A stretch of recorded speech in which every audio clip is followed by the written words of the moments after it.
अगर तू हमेशा के लिए आजाद होना चाहता है तो एक बार गिरफ्तार होना बहुत जरूरी है। और फिर शिवानी भी तो लौट कर आ रही है। यार तू फैसला कर ले, मैं तुरंत सुनील से बात कर लूंगा और सब कुछ ठीक हो जाएगा। अगर तुम्हारे और रक्षंता के बीच में कोई भी रिश्ता होगा ना तो अच्छा नहीं होगा। आपको तो मेरा कोई रिश्ता रास नहीं आता रंजना देवी। आपने तो जैसे अपनी जिंदगी का मकसद बना लिया है कि ऋषभ के आसपास कोई रिश्ता रहना ही नहीं चाहिए। आईने में मेरा अक्स पूछता है कि तू जिंदा क्यों है। जवाब में क्या कहूं कि रोनी के पास इतना कलेजा नहीं है कि खुदकुशी कर सके। ऋषभ और तुम्हारे बीच में रिश्ता क्या है? आपको ये सवाल करने का कोई हक नहीं है और मैं आपको सफाई नहीं देना चाहती। What do you mean? तुम हमारे खानदान की बहू बनने वाली हो? माफ कीजिएगा रंजना देवी, मैं अब तक आपकी खानदान की बहू नहीं बनी और कौन जानता है कि मेरी शादी करण से होगी या नहीं। महेन का आसन डिगाने का तुमने कोई रास्ता सोचा है?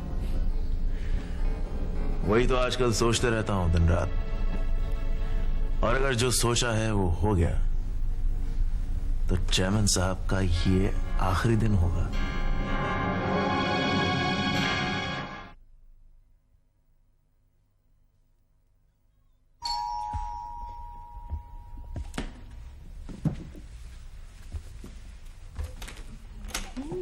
हाय,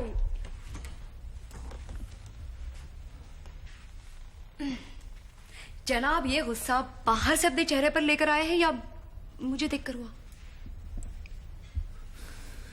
विधा, यही तो एक जगह है जहां कर मुझे थोड़ा सुकून मिल जाता है, वरना बाहर तो मेरी दुनिया में आग लगी हुई है। चलो, और कुछ ना सही, मैं कम से कम तुम्हारे लिए फायर ब्रिगेड नुमा चीज तो बन सकी। पता नहीं और कितनी बार मैं जलाए जाऊंगा और तुम उस आग को बुझाने कितनी बार आओगी। कभी ना कभी तो तुम भी थक जाओगी मेरा। तुम्हें जलाने वाले थक जाएंगे ऋषभ, बुझाने वाले नहीं। तुमने पब्लिकेशन डिवीजन के बारे में सुना? क्या वो?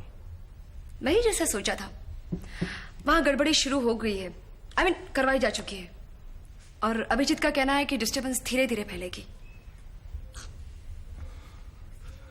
अरे यार, थोड़ा मुस्कुराओ, मैंने तुम्हें खुशखबरी सुनाई है। कैसे मुस्कुराऊं मेरा, कैसे मुस्कुराऊं मैं? क्या ये ठीक है कि हम दूसरों की तबाही से अपने लिए खुशियां बटोरते हैं? क्या खुश होने का ये ढंग तुम्हें अच्छा लगता है मेरा? ऋषभ, ये सिलसिला हमने नहीं, करण ने शुरू किया था, तो हम उसी के तरीके से उसे मात देने की कोशिश कब तक? कब तक? आखिर कब तक हम जिंदगी को शतरंज की बिसात बनाकर जीते रहेंगे? नहीं बेटा, दूसरों की तबाही से मैं नहीं खुश हो सकता, नहीं मुस्कुरा सकता, चाहे वो तबाही करण की क्यों ना हो। It's not possible. देखो ऋषभ, तुमने जिस खानदान में जन्म लिया है, उस खानदान में खींचतान, लड़ाई झगड़े, ये सब हमेशा से तुम्हारी जिंदगी का हिस्सा रहे हैं। और मल्होत्रा इंडस्ट्रीज की जिम्मेदारी तुम्हारे डैडी तुम्हारे सर पर रखकर गए थे, और इस इंडस्ट्री ने बहुत सारे लोगों की नीयत खराब कर दी है ऋषभ। वो लोग जितना भी नोच नोच कर अपने कब्जे में कर सकते हैं, करने की कोशिश कर रहे हैं, और तुम इस इंडस्ट्री के सिर्फ वारिस ही नहीं, रखवाले भी हो। तो उसकी हिफाजत के लिए या तो फिर लड़ो या फिर उसे मिटता हुआ देखो। सिंपल। मिटना तो बहुत दूर की बात है मेधा, मैं मल्होत्रा इंडस्ट्री पर आंच तक नहीं आने दूंगा। देखो ऋषभ, मेरी तुमसे एक रिक्वेस्ट है, इस लड़ाई में मन मारकर मत लड़ो। सोचो कि इस जंग के खत्म होने के बाद जो दुनिया होगी वो सचमुच जीने लायक होगी। चलो ठीक है, देखते हैं कि इस जंग के खत्म होने के बाद ऐसा कुछ सामान बनता है जिससे मैं अपनी नई दुनिया बसा पाऊं। मेधा, ऋषभ मल्होत्रा अपनी हर जंग जीतता है, लेकिन ऋषभ अपनी हर जंग हारता है। उसका हर रिश्ता एक के बाद एक खत्म होता जा रहा है। आज ही की बात ले लो, आज ऋषभ मल्होत्रा के लिए एक बहुत बड़ा दिन है। उसे कंपनी का मैनेजिंग डायरेक्टर बनाया गया है। हाँ? और इस बात का मुझे गर्व भी है और खुशी भी। लेकिन फायदा क्या मेरा? रंजना देवी के आरोपों ने उस खुशी की धज्जियां उड़ा दी है। ऋषभ, रंजना देवी तुम्हारी मां है। अगर उनके कुछ कहने से तुम्हें डिस्टर्बेंस पहुंचती है तो फिर उनका सुनना बंद कर दो। जब वो अपना मुंह खोले तुम अपने कान बंद कर दिया करो, और जब अपनी दुनिया बसाओ तो उस दुनिया में उनकी ख्वाहिश मत रखना, ना ही उनके लिए कोई गुंजाइश छोड़ना। छूटता जा रहा है मेरा, सब कुछ छूटता जा रहा है। पता चला मैं जंग तो जीत गया, लेकिन आखिर में कोई रिश्ता बचा ही नहीं मेरे लिए। एक बार फिर ऋषभ मल्होत्रा बिल्कुल तन्हा और अकेला रह गया। ऋषभ, मैं तुम्हें कभी भी अकेला नहीं होने दूंगी। अगर इस मेधा पर यकीन कर सको तो करो प्लीज।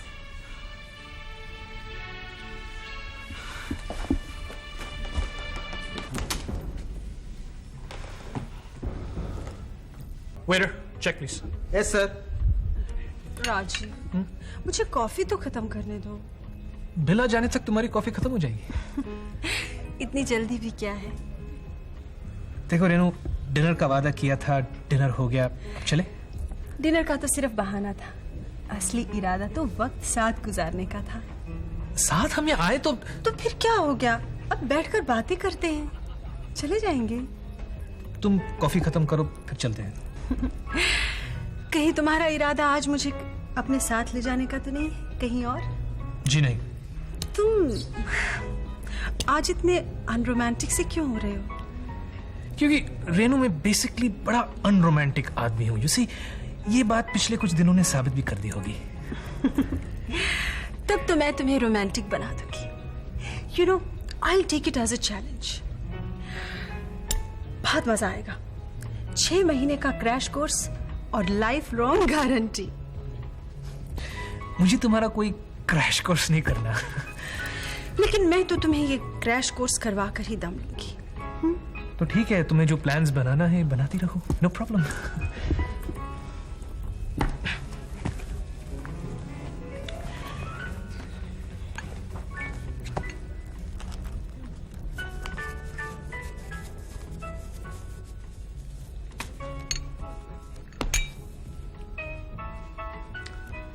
चले। मेरी कॉफी तो खत्म ही नहीं हुई।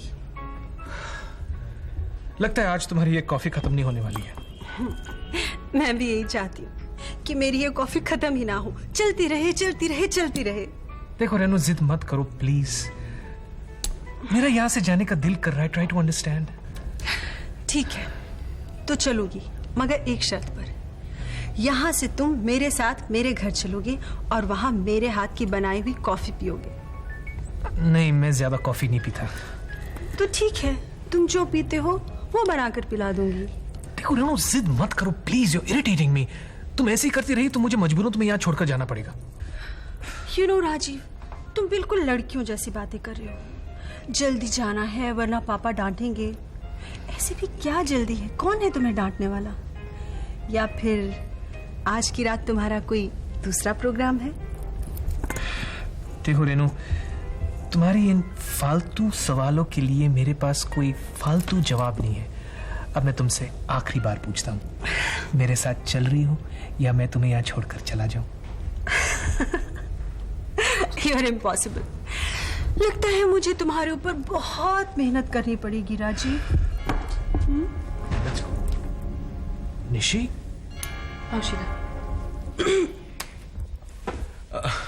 हाय रूबी, हाउ आर यू? आप दोनों को जब मोहब्बत याद आती है तो आप लोग मुझे भूल जाते हो। क्या करें रूबी, मोहब्बत करने वालों की याददाश्त बहुत कमजोर होती है। लेकिन मुझे अपनी मोहब्बत बहुत अच्छी तरह याद है।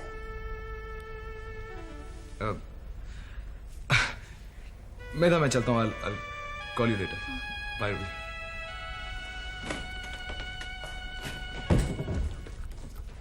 एकनाथ कैसा है दीदी? ठीक है, अच्छा है। उसे भी याद रखा करो दीदी। अपनी कुछ खास पुरानी यादों के हवाले मत कर दो एकनाथ का प्यार। रूबी, तुम आई एम सॉरी, छोटा मुंह बड़ी बात कर रही हूँ। लेकिन बात अगर एकनाथ की ना होती तो शायद मैं नहीं कहती, लेकिन कहना पड़ रहा है क्योंकि तुम्हारी और एकनाथ की मोहब्बत के लिए कुछ कुर्बानियां दी गई थी, और कुर्बानियां जब जाया जाती है तो बहुत बुरा लगता है। बहुत बुरा तो तब होता रूबी, जब एक कुर्बानी के पीछे किसी की जिंदगी की सारी खुशियां बलि चढ़ा दी जाती। मैं समझी नहीं। शुरुआत में हमें यह भ्रम होता है रूबी कि यह रिश्ता हमें जिंदगी भर की खुशी हासिल कर देगा, लेकिन कुछ कदम चलने के बाद ही ये भ्रम टूट जाता है। तो बेहतर है कि लौट आए और उस सफर को जारी रखने की गलती ना करें। तो क्या जो सफर तुमने एकनाथ के साथ शुरू किया था उससे तुम वापस लौट आए? हाँ रूबी, शुरुआत में तो सब कुछ ठीक था, लेकिन बाद में लड़ाई झगड़े, गुस्सा, नाराजगी, इल्जाम, हमारा प्यार कुछ इस तरह चल रहा था। लेकिन क्यों? ऐसा क्यों हुआ? बाकी लोगों की तरह तुम्हें भी ये मेरी गलती लगे रूबी, लेकिन एकनाथ के साथ होते हुए भी मैं ऋषभ की कमी महसूस कर रही थी। एकनाथ के प्यार में मैं ऋषभ के प्यार को ढूंढ रही थी रूबी, और एकनाथ के साथ प्यार का मैं दिखावा ढोंग कर सकती थी, लेकिन वो एकनाथ को बहुत महंगा पड़ता और इससे भी ज्यादा मेरे दिल को बोझ लगता। तो आगे बढ़ने की बजाय पीछे हटना मैंने बेहतर समझा। दीदी, जैसे तुम ऋषभ की मोहब्बत भुला नहीं पाई, क्या वैसे ही तुम्हें एकनाथ का प्यार याद नहीं आएगा? सच पूछो तो हमारे जज्बात कभी मोहब्बत का दर्जा ले ही नहीं पाए थे रूबी। इससे पहले ही हम जान चुके थे कि हम एक दूसरे के लिए बने ही नहीं। फिर जाना कि मेरी यादों ने एकनाथ की तरफ कोई भी डगर नहीं बनाई है। मेरे जज्बात के हर रास्ते सिर्फ और सिर्फ ऋषभ की तरफ जा रहे थे। करण, क्या तुमने वही कहा है जो मैंने सुना? जी। करण, तुम्हारे और मेरे इरादे शुरू से ही मेल खाते हैं। मैं तुम्हारा मददगार बन सकता हूं, क्योंकि जो तुम अब करना चाहते हो मैं जिंदगी भर करता रहा हूं। वैसे दूध का जला हूं, फूंकने की आदत पड़ गई है। आप बेफिक्र रहिए। बेफिक्री के अलावा और क्या दे सकते हो? मैं समझा नहीं। मेरे काम की बातें सामने वाले को जरा देर से ही समझ में आती है। मैं तुम्हारी मदद कोई इंसानियत के नाते या दान पुण्य के जज्बे से तो नहीं कर रहा हूं।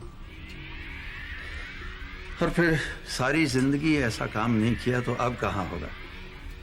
तुम मुझे उकसाने के लिए कोई ऐसी बात करो जिससे मैं तुम्हारी मदद के लिए राजी हो जाऊं। मैं सोच के आया, मयन को चेयरमैन की कुर्सी से हटाने के बाद मैं चेयरमैन बनूंगा और आप वाइस चेयरमैन। मेरी चेयरमैन बनने की ख्वाहिश तुम्हारी चेयरमैन बनने की ख्वाहिश से उम्र में काफी बड़ी है।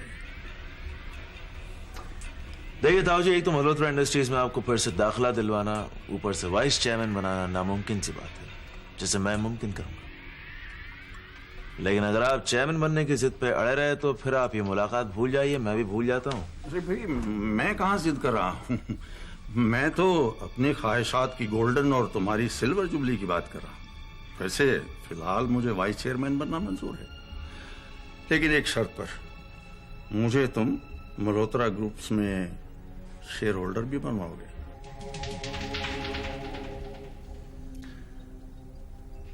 ठीक है, देख लो करण, इस शर्त के पूरा ना होने की सूरत में तुम्हारी मदद करना मेरे लिए काफी मुश्किल हो जाएगा।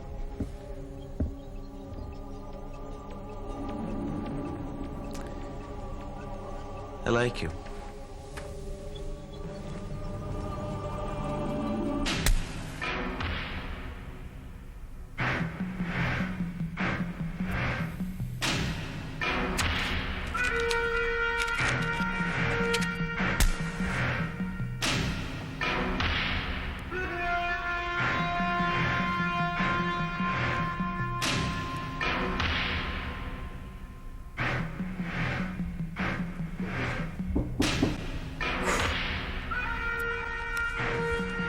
Yes. Good evening mister Shah. आइए वकील साहब, आइए। सॉरी, थोड़ी देर बाद आता हूं। सॉरी किस बात के लिए? आइए बैठिए। लगता है आप गहरी सोच में डूबे हुए थे। ले देखिए, सोचने के लिए बस एक ही तो मुद्दा है वकील साहब। जिस मकसद की खातिर मैं जिंदगी बिता रहा हूं वो अक्सर ऐसे लम्हों में सामने आकर खड़ा हो जाता है और जी भरकर मेरी खिल्ली उड़ाता है। आप ऐसा क्यों सोचते हैं मिस्टर शाह? ना सोचने से सच्चाई तो नहीं बदल जाएगी ना वकील साहब। बताइए, आप बताइए मुझे, आज तक मैं क्या बिगाड़ पाया मल्होत्रा इंडस्ट्री का, और पता नहीं आगे कुछ बिगाड़ भी पाऊंगा या नहीं। आपकी ये ख्वाहिश पूरी होगी मिस्टर शाह, मेरा दिल कहता है। दिल तो कमबख्त आगामी चुनाव में खड़े उम्मीदवार की तरह झूठे आश्वासन देता है। आप तो मेरे साथ हैं, सब कुछ देख रहे हैं।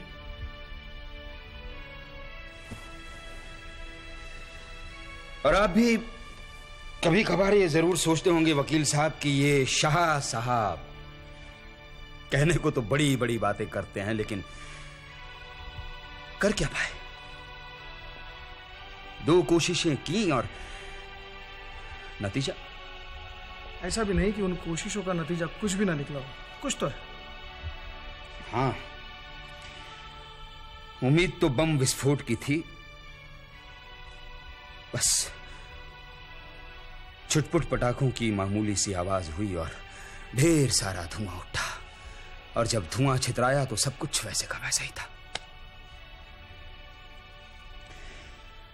वकील साहब, जंग के मैदान में ऐसे मौके बहुत कम आते हैं जब दुश्मन की गर्दन आपकी तलवार की धार के बिल्कुल नीचे होती है, लेकिन 2 कोशिशों में चूक। तू ऐसे योद्धा पर। आप सरासर गलत फरमा रहे हैं मिस्टर शाह। उन दोनों मौकों पर आप चूके नहीं थे। फर्क यह है कि आपने तलवार चलाई नहीं। उसकी 2 वजह थी। पहली वजह, श्वेतलाना जी पर ऋषभ मल्होत्रा का एहसान, इसलिए आपने तलवार नहीं चलाई। और दूसरी वजह, नेहा और निहाल। अब रही मौकों की बात, जब तक मिस्टर शाह आपकी तलवार म्यान नहीं होती, मौके आते रहेंगे। जैसे कि इस वक्त मल्होत्रा इंडस्ट्री को नुकसान पहुंचाने का बेहतरीन मौका मैं आपको सुनाने आया हूं। कौन सा मौका? टूरिज्म डिपार्टमेंट ने होटल चेन खोलने के लिए कुछ प्राइवेट सेक्टर से कोटेशंस मंगवाए। मल्होत्रा इंडस्ट्रीज ने एज यूजुअल अपना कोटेशन भरा है। अब महेन मल्होत्रा इस कोटेशन को पास करवाने के लिए एड़ी चोटी एक कर रहे हैं। उनकी दिली ख्वाहिश है। अगर महेन मल्होत्रा की ख्वाहिश पूरी हुई तो मैं अपनी सारी ख्वाहिशें मिटा डालूंगा वकील साहब। यह कॉन्ट्रैक्ट हमें मिलना चाहिए। मिलेगा। इस वक्त एडवोकेट बंसल दिल्ली गए हुए हैं, जोड़ तोड़ के किसी भी हालत में इस कॉन्ट्रैक्ट को अपने हाथ में लेने के लिए। उसके हाथ पर पांव रखकर यह कॉन्ट्रैक्ट हथियाइए आप। और सुनिए, जल्दी से आप राजीव कोहली को कांटेक्ट कीजिए।